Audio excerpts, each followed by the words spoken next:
News. Sarpanch हत्याकांड, दोषींना फाशीची शिक्षा द्या, युवक काँग्रेसची मागणी।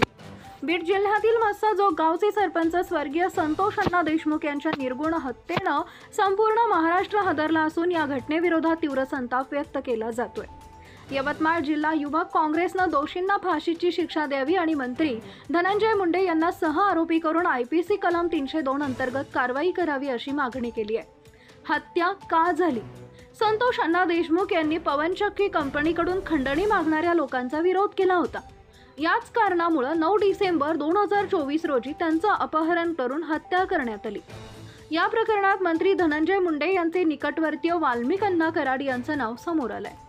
कराड यांच्यावर खंडणीचा गुन्हा दाखल करण्यात आला असून त्यांनी 31 डिसेंबर 2021 रोजी पुण्यात CID कार्यालयात आत्मसमर्पण केलं।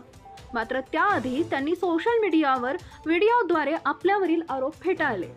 युवक काँग्रेसनं या हत्याकांडामागे राजकीय षडयंत्र असल्याचा आरोप करत धनंजय मुंडे यांची सखोल चौकशी करत त्यांच्यावर IPC 302 अंतर्गत गुन्हा दाखल करण्याची मागणी केली। दिनांक 5 मार्च 2025 रोजी बुधवारी युवक काँग्रेसच्या वतीनं जिल्हाधिकाऱ्यांना निवेदन देण्यात आले।